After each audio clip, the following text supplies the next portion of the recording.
زمین توڑ کے جب آسماں سے لائی گئی، حسین تیرے لیے کربلا سجائی گئی۔ تاجدار انبیاء سرکار محمد مصطفیٰ صلی اللہ علیہ وسلم 11 ہجری کو دنیا سے تشریف لے جاتے ہیں۔ ان کی بشارت کے مطابق سیدہ فاطمہ الزہرا صرف 6 ماہ کے قلیل عرصے میں ہی عین عالم شباب میں اپنے بابا کے پاس تشریف لے جاتی ہیں۔ 40 ہجری میں مسجد کوفہ کے محراب میں ابو الحسن ابو تراب حیدر کرار علی ابن ابی طالب کو شہید کر دیا گیا۔ رب کعبہ کی قسم میں کامیاب ہو گیا کا نعرہ بلند ہوا۔ 21 رمضان کا دن تھا 40 ہجری جب شیر خدا رسول اکرم صلی اللہ علیہ وسلم کی بارگاہ میں جا پہنچا۔ 50 ہجری کو آپ کے سید و سردار بیٹے امام حسن رضی اللہ عنہ کو ایک سازش کے تحت زہر دے دیا گیا۔ شاید یہ صلح کا انجام تھا جو کہ انہوں نے اپنے نانا جان کی امت کو قتل و غارت گری سے بچانے کے لیے کی تھی، اور اپنے جد امجد کے صحابہ کو اس کا تحفہ دیا۔ خاص شرائط کے ساتھ صلح کر کے خلافت کو چھوڑ دیا، اور 50 ہجری کو آپ بھی اپنی والدہ مائدہ سیدہ فاطمہ کے قدموں میں دفن ہوئے کہ 60 ہجری میں امیر معاویہ وفات پا گئے، اور اپنی وفات سے قبل یعنی اپنی حیات میں یزید کو اپنا خلیفہ نامزد کر دیا، جو کہ امام حسن کے ساتھ کی گئی صلح کی صریحاً خلاف ورزی تھی، کیونکہ صلح کی شرائط میں سے ایک شرط یہ بھی تھی کہ امیر معاویہ جب تک حیات ہیں وہ تخت پر ہی رہیں، مگر اپنے بعد خلافت کا مسئلہ اپنے ساتھی خلفائے راشدین کی طرح چھوڑ دیں گے تاکہ امت جسے چاہے خلیفہ نامزد کرے۔ مگر انہوں نے صلح کی اس شرط کی پاسداری نہ کی اور یزید کو خلیفہ نامزد کر کے اس کی بیعت لینا شروع کر دی، اور اپنی وصیت میں اسے پابند کیا کہ وہ ان 4 افراد کے بیعت کے بغیر تیری خلافت مکمل نہ ہوگی: امام حسین ابن علی، عبداللہ بن عمر، عبداللہ ابن زبیر بن عوام، اور حضرت عبد الرحمن ابن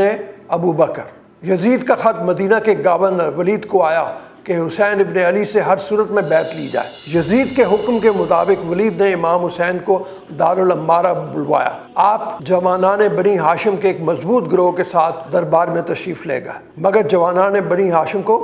باہر رکنے کا حکم دیا اور اندر تنہا تشریف لے گئے۔ انہیں حکم پڑھ کر سنایا گیا کہ معاویہ فوت ہو چکا ہے اور یزید حکمران بنا دیا گیا ہے۔ آپ کے یہ حکم ہے کہ یزید کی بیعت کر لی جائے، بصورت دیگر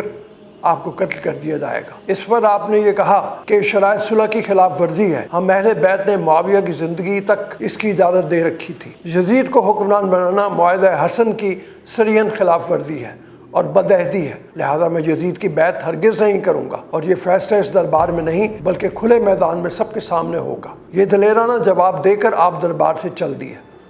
سرکاری اہلکاروں کی طرف سے آپ کو زبردستی روکنے کی کوشش کی گئی، کیونکہ دربار میں بیٹھے ہوئے مروان نے یہ مشورہ دیا کہ حسین کو ابھی اور یہیں قتل کر دو، وگرنہ پھر یہ تمہارے قابو میں نہ آئیں گے۔ جب زبردستی روکنے کی کوشش ہوئی تو امام نے نعرہ تکبیر بلند کیا، جس پر نوجوانان بنی ہاشم ننگی تلواروں کے ساتھ دربار میں آ گئے، لہذا کسی کو بھی آگے آنے کی جرأت نہ ہوئی، اور امام علی مقام بحفاظت دربار سے اپنے بیت الشرف میں تشریف لے گئے۔ مگر اس دوران دربار کے تیور اور امیر معاویہ کی وصیت اور یزید کی چٹھی کی نزاکت کے پیش نظر اپنے اہل بیت اور صحابہ رسول اور صحابین کے مشورے سے مدینہ رسول سے ہجرت کا فیصلہ کر لیا۔ صحابہ کی رائے مختلف تھی، کچھ نے ہجرت کی رائے دی اور کچھ نے مدینہ کو ہی مسکن بنانے کا مشورہ دیا، لیکن امام علی مقام کی دوربین نگاہیں کچھ اور ہی منظر دیکھ رہی تھیں، کیونکہ حضرت عثمان غنی کی شہادت اور باغیوں کی شورش نے مدینہ رسول کی حرمت کو پامال کر کے رکھ دیا تھا۔ امام بھی اپنے بابا علی کی طرح نہیں چاہتے تھے کہ اس مقدس شہر کو، جو سلطان الانبیاء صلی اللہ علیہ وسلم کی آرام گاہ ہے،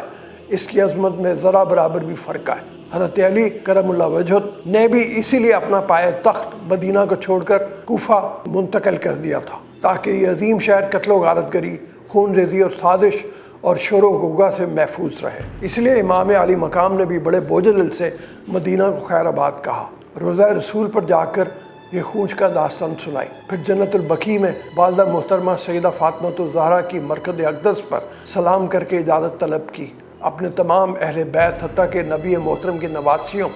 اور اپنے بیٹیوں تک کو ساتھ لیا، اور 28 رجب 60 ہجری کو مدینہ رسول صلی اللہ علیہ وسلم کو روتی آنکھوں سے الوداع کیا اور عازم مکہ ہوئے۔ آپ کا کل قافلہ اور ساز و سامان 53 اونٹوں پر مشتمل تھا، جس میں آپ کا ایک دن کا بیٹا شہزادہ علی اصغر بھی شامل تھا۔ یوں اپنے تمام اہل بیت کے کمروں کی چابیاں اور ذمہ داری امام المومنین سیدہ ام سلمہ کے سپرد کر کے ہجرت کی۔ یہ ازواج النبی میں سے واحد زوجہ رسول بچی تھی جو کہ 60 ہجری تک زندہ تھی۔ افسوس کہ حسین کے نانا تاجدار انبیاء صلی اللہ علیہ وسلم کو مشرکین نے مکہ سے ہجرت پر مجبور کیا، مگر یہاں معاملہ اس کے بالکل برعکس تھا، اور حالات اس قدر کشیدہ اور دگرگوں ہو چکے تھے کہ مسلمانوں نے ہوس اقتدار میں جس رسول کا کلمہ پڑھتے تھے اس کے حقیقی نواسے اور جوانان جنت کے سردار کو مدینہ سے ہجرت پر مجبور کر دیا۔